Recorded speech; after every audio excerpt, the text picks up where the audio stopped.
Well, hello everybody and welcome back to the channel, friends. It's time once again to journey into that tense, terrifying, yet always terrific world of the Twilight Zone. Specifically, Season 1, Episode 21 already, Mirror Image. I can't wait any longer, friends, so wait no longer we shall. If you could do me a favor though, hit that like button, smash that subscribe, ring that bell for notifications. It greatly helps out a small channel and it allows me to alert you next time it's time to journey into the Twilight Zone. And of course, if there's anything that we do that you would like early or in its full-length format, the link to our Patreon is in the description. And if you're not a fan of Patreon, consider YouTube memberships. You'll get all of our episodes at least a day early. But my dear friends, all that is then and this is now, and now it's time to join Rod in the Twilight Zone as we watch Season 1, Episode 21, Mirror Image. Prepare to engage maximum warp reaction, and away we go.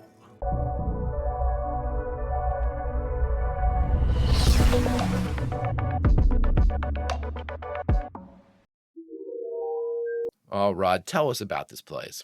Quickly becoming one of my all-time favorite series. Ooh. Nothing like black and white lightning.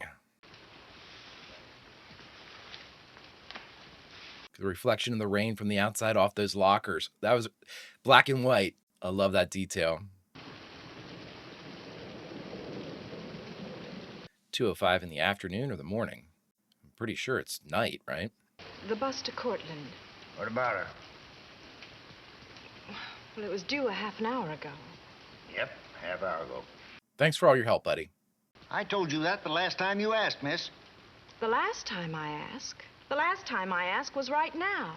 Look, all I want from you is a civil answer. You're getting a civil answer. Trouble is, every 10 minutes you're up here requiring one. What? It was late when you asked a half hour ago, late when you come back 15 minutes later, and it's late now.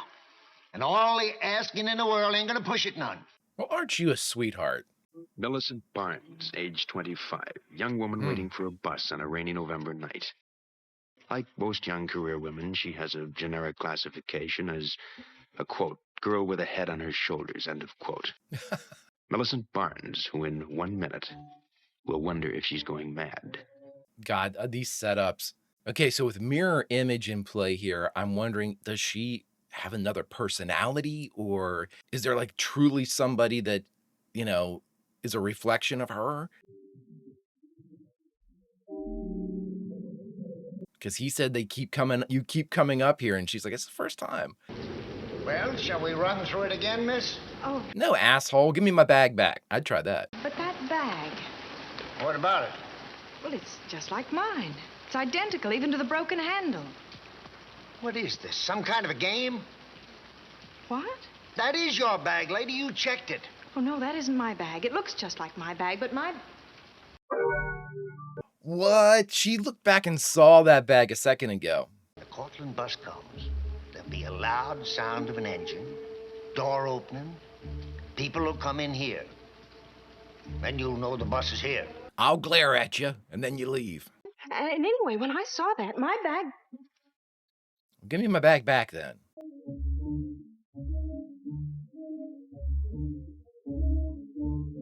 Okay, so with a physical object that's separate from her. Oh, no, she'll have seen her too. Are you all right, miss? Yes, of course I'm all right. She'll be like, you keep coming in here. You look fine. You look just fine. It's just that when you were in here before... Before? Honey, you were just in here a few minutes ago. Me? I've never been in here before. The only thing wrong with you people is you need some sleep or something. Great shot. Let me get you a cold cloth, honey. I don't think you're well. But nobody else can see this? I must be overtired. But I'll be all right. Your bag's back. What is going on? The time's progressing on the clock back there, so it's not like we're in a loop or something like that.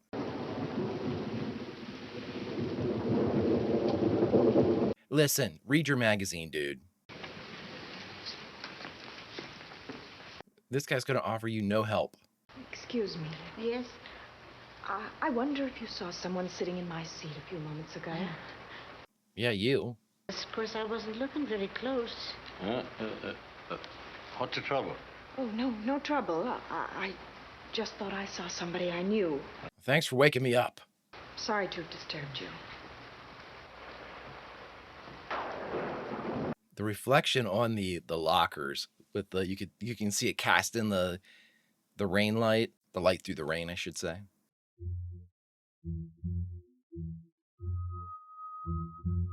God, these are so imaginative. Jeez, oh Pete's.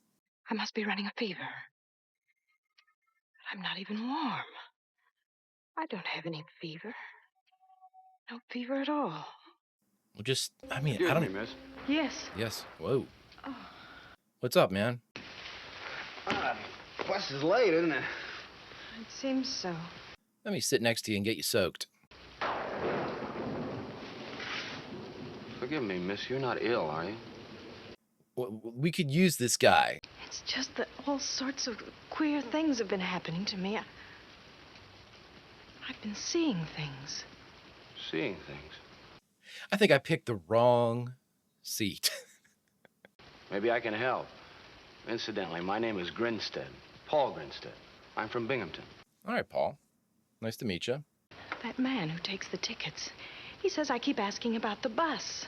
And the woman in the powder room, she says I've been in there before, and I haven't been. And my bag here. My bag. There it is. Oh. Well, hold on to it. But there was a bag almost identical to mine in the baggage room.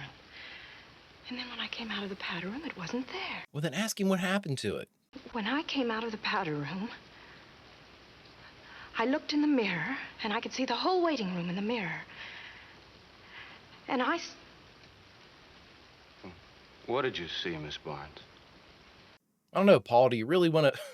You still want to sit here? saw myself sitting right here on this bench. It's delusions. Yes. Yes, that's what it must be. Delusions. Some sort of delusions. They're both really good. They're both really good. I don't know. This one's tough to figure out. I don't know, Paul. Are you part of this? Please don't be. We need you. There's an explanation someplace. There's a reason. Maybe... Maybe what?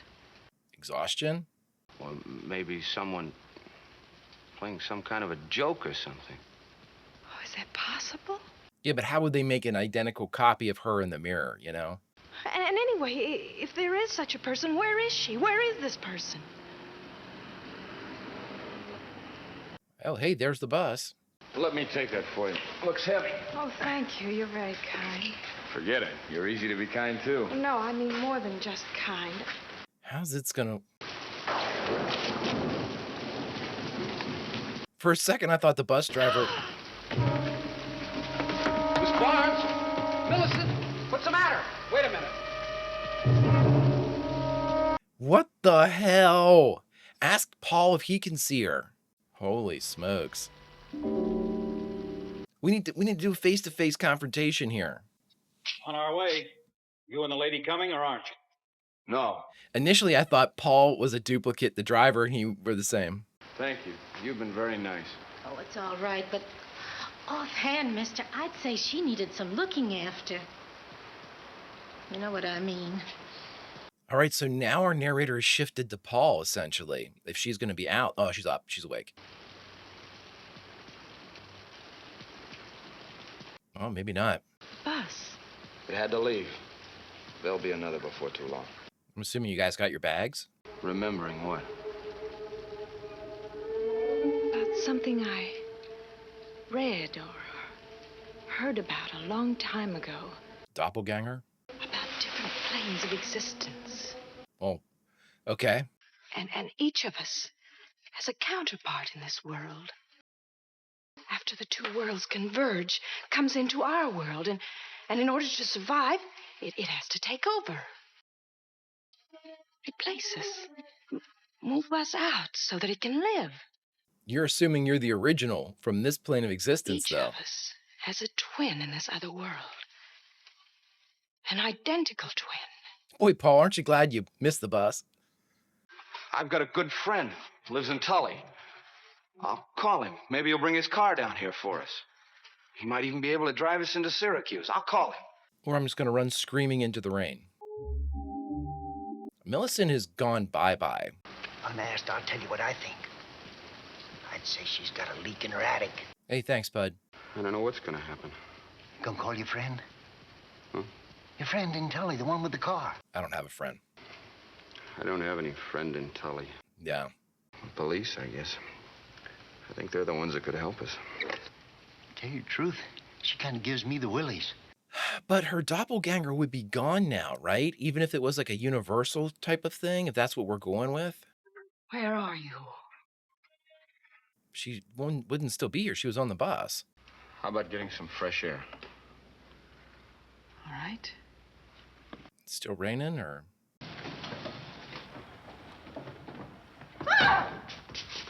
Jesus. We're just going to take your word for it, Paul.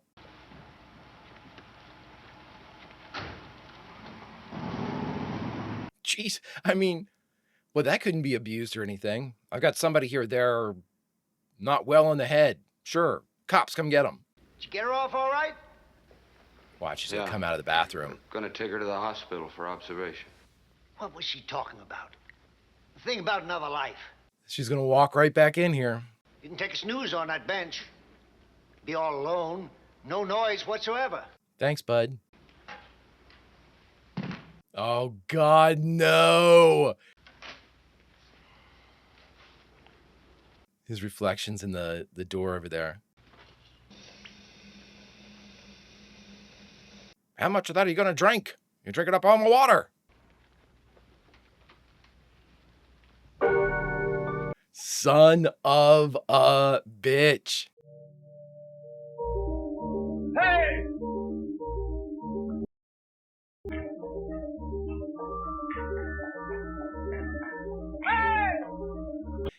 But it's like the doppelgangers know. They're smiling and shit. Gonna get you killed, Paul. Obscure metaphysical explanation to cover a phenomena. Do you hear the flatline sound? Call it parallel planes or just insanity.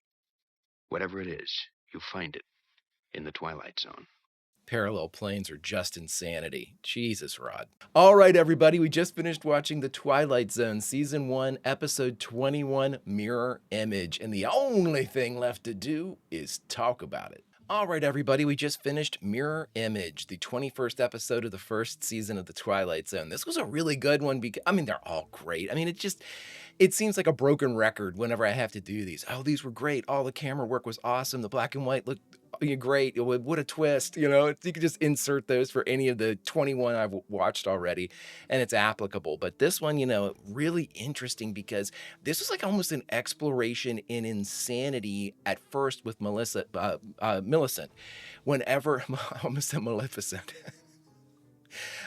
Whenever she was going through all this stuff initially, it was sort of like an investigation into like the madness or perhaps like multiple personality or something like that. I was thinking maybe there's an actual like scientific, you know, reason for this, or a mental health issue or something like that, you know, a personality problem, emotional disorder or something like that, which I was really interested to see if, like, you know, even back then they were approaching these topics that would have been very, very new at the time as a, you know, a means of like explaining these certain types of events. But then, you know, in my mind, it took a really hard curve when she was like, I just read a story about, you know, multiple universes and stuff. I'm like, okay, damn. There's many ways that they could have, you know, worked with that. I don't dislike the idea of, you know, the person, or not the personalities, but the different universes overlapping. And it's interesting you put it at a bus depot. The thing that I would have liked to have seen maybe, and again, we always talk about this whenever I get into like the details of, I want more explanation. Well, of course you do, Greg, because this is very nebulous. It's meant to be that way so it could convey a tone of tension and a tone of complete destabilization. They're not going to say, hey, don't worry, there are shadows everywhere, but there are no monsters in them. That's not the Twilight Zone. But, you know, the one thing that I would have liked to have seen would have been a different perspective. I would have liked to have seen a shot if we could have gone to Mr. Curmudgeon up there at the ticket desk or the baggage check to see what he saw. Even once, like at the very end, if he saw like both people run out, or if he saw like you know, her get up and go into the bathroom and then come out of the bathroom and come see him and go into the bathroom and come out of the bathroom and come see him. Like, you know, like how he experienced these duplications, because obviously she wasn't running into herself. You know, she didn't see herself get up, come over and sit down. So at some point, if there was a tangible second person, I would have liked to have seen where the switcheroo occurs, you know? And it almost, I'll tell you what it reminded me of. When she went into her like multiversal explanation, I immediately started thinking about this. There is a poem called The Stolen Child by Yeats.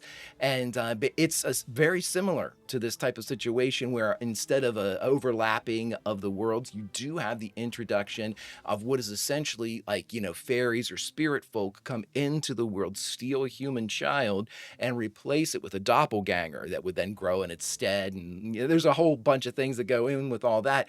But, you know, with all of that in play and the idea of a replacement now put into our heads with this multiversal thing, and her kind of theorizing that if somebody were to like be a part of an incursion into our world, that they would instinctually, I guess, want to try to, and she kept referring to them as it, not like her, like a mirror of her would be a her, referred to it as an it, like a creature. And that reminded me more of The Stolen Child, because technically these are fairies that are replacing people. And, you know, again, it's not human, blah, blah, blah. So with that type of, you know, kind of pigeonholing of the way that she referred to it, when we saw her on the bus, she was smiling. So it's, and then when we saw Paul running from Paul, the Paul in the lead, presumably the doppelganger, was smiling. So it's like they knew what they were doing.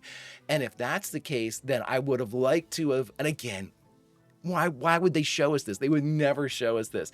But I would like to see, you know, almost kind of like behind the trick of the magician, to see how like these nefarious doppelgangers were like pulling this all off and destabilizing their counterpart that they meant to replace. You know what I mean? Because obviously there's a pickup of a, you know, there was a moving of the bags. There was definitely like evading the other person's sight, you know, making sure you didn't kind of, you know, get caught or like run into each other coming in and out of the bathroom.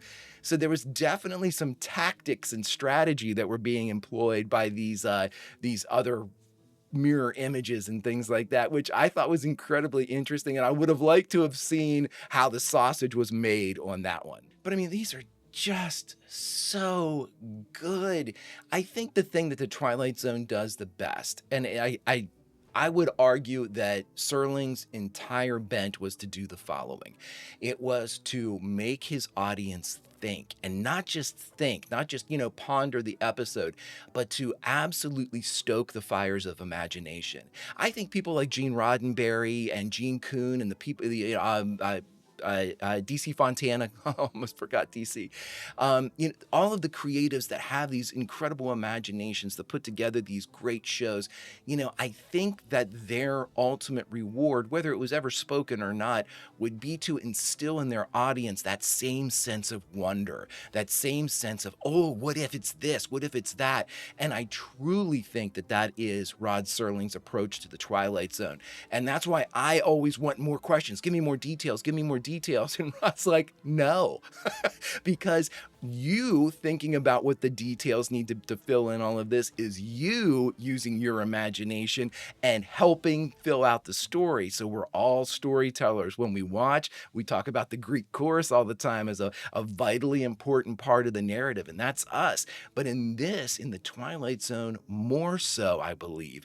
And so I think that in this one, there is a much more symbiotic relationship between the showrunners, the storytellers, and the audience, because of the nebulous nature of the Twilight Zone. The Twilight Zone, by its very name, it's very, you know, the emotions that the title evokes of the series, it is there simply to be a spark for us to fill in all of the rough edges and smooth them out with our own imagination. I dare say that if you would get 10 people together and have them talk about this episode, you're going to have wildly varying ideas or, basically, what did you think the doppelgangers were? That's one thing. What did you think they did? That's a complete another.